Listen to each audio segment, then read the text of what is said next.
Hey y'all, it is your girl. Welcome back to another episode on the podcast. Okay, so we're going to get into some things. And y'all know I really don't talk about political stuff. I don't get into politics. I don't get into all that hoopla. Even though I have been talking about different situations, with lawsuits and, the medical field and how problematic it can be. And so I guess I kind of have been. I just had my toe in the water. But today we're going to put the whole foot, maybe a leg.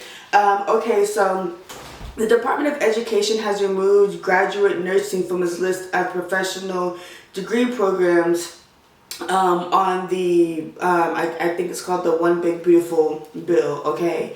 And this, I'm about to tell you my source. My source is TSR, the Shade Room, okay? I love a good little petty every now and then. But they be talking about some real stuff sometimes, okay? So, now, I know if you are considering, going to nursing school, and there's a bunch of other, programs that are on here, like there's medicine, dentistry, pharmacy, optometry, optometry, I didn't put my glasses on, law, and all this other kind of stuff, right? So there are quite a few other things. Now, I know it's like, okay, well, if you're looking to better your education, this could help. I mean, this could hurt your, as far as, your motivation to continue on, because I think they're capping it at $200K, around $200K for your loan cap. Now, I'm going to speak on the opposing side, and you can call me biased because I've had a really horrible negative situation with the medical field. And I'm not the only one. Currently, there's a lot of videos going around with a lot of different viral stories of people, husband, women of color primarily, but people who are experiencing medical negligence when nurses are completely just disregarding them and acting like they don't exist, right? Now, the reason that I personally feel like maybe if they take away some of the, I don't know, whatever it fully goes into. I didn't do a lot of research. I told you I don't get into politics. But kind of becoming a nurse accessible to everybody, okay?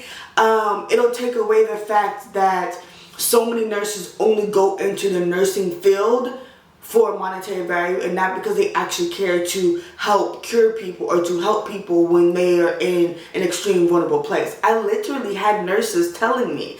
I had a nurse that she was giving me a whole bath, okay, because I was lying in the bed and she had a tub of water and a towel and was washing me down because the hospital refused to help clean me and I couldn't do it myself. I was paralyzed on one side of my body for I got a wash up twice. One was after my stroke when I urinated on myself, okay, and she helped me change, gowns and stuff, blah, blah, blah.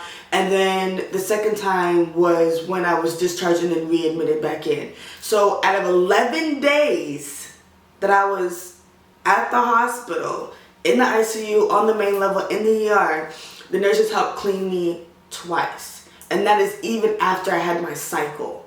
Even after the fact that I had to be Foleyed into catheters. So it gets kind of icky, nasty sounding when you do the description, right?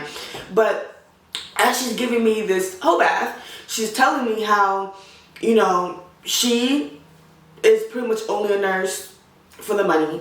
And it was obvious, like my mom had to ask her to help clean me and had to ask her to help with so much stuff because they just sit behind a computer and just type all day. And she told her sister to go into the nursing field because of the money. Not because, you can help change people's lives. You can help make a better impact. You can actually make some real change. Simply because of the money. And there are so many nurses, my personal experience, you can tell. So many of those people in there were there just for the money. They completely disregarded me as a human, acted like I was a nuisance for them SAing me and them giving me a medicine-induced stroke. And then nurse abuse. I literally had nurses physically abusing me. The emotional trauma, trying to give me the very ingredient that sent me to the ICU where I had to be on oxygen to breathe. Now I know, okay, that's not the nurses, that is the chefs. But the nurses gave me the goddamn food and they knew I couldn't have it. So when they looked at the food and realized, she shouldn't be eating this, You could have said something to the chef before I had to say something to you to say something to the chef. If you cared. Okay? One, it's like, and then two, the fact that, like I said, they refuse to feed me. We have nurses intentionally coming in and inflicting pain, putting their arms and literally pushing down on my arm and my leg, knowing that it's painful and I can't lift it. So I feel like if you make it not accessible to and I'm not saying not accessible because I'm literally in a wheelchair, okay? Not accessible to everybody to become a nurse, then maybe people who will pursue becoming a nurse will actually care about making the change that nurses are supposed to care about when they go in there. Now, granted, you could say, okay, well, then there's going to be a shortage of nurses. That may be true. That may be true, okay? But I kind of feel like at least the nurses that would be there would actually care so they could still make some positive change.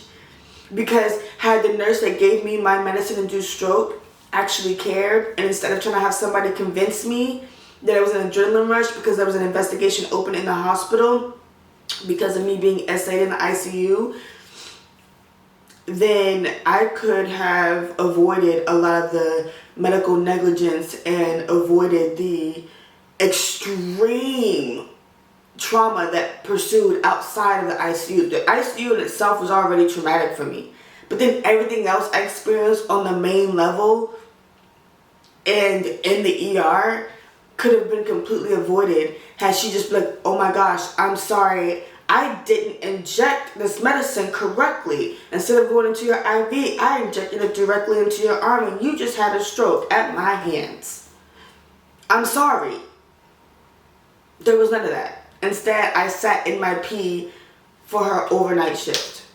So the entire night, I'm just sitting in a wet bed. She didn't care about her patient. The nurse who SA'd me didn't care about the patient.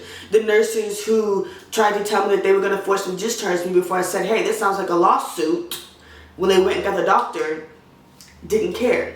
I asked one of the nurses, hey, could you change the IV when you put anything, even saline, which is just salt water, when you put anything into this IV, it burns. After my stroke, anything that went into my IV burned, including just salt water, which they used to flush the IV out before they put medicine in.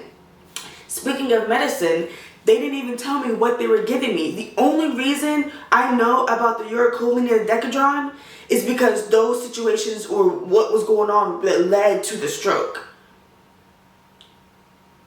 Outside of that, I didn't know what I was given before then, and they didn't tell me what I was given after. The only time I knew after the stroke was the, enemas, because I couldn't poop for 8 days. So I had to take the enemas, orally, and then hand cream to help with the pain that I was feeling in my hand, because my hand was so swollen and on my foot was so swollen from the stroke where I wasn't able to use the left side of my body.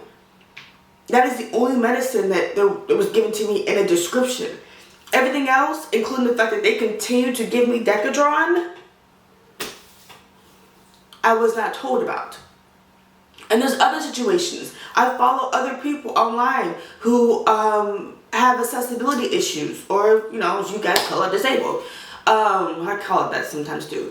Where same thing. They're experiencing all these situations. I just saw a girl last night. Her Instagram name is life.as.it.glows.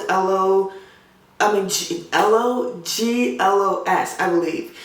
And she is in a wheelchair, and she went to a hospital and she told them that there was medicine that she was allergic to, and for them to avoid giving her that medicine,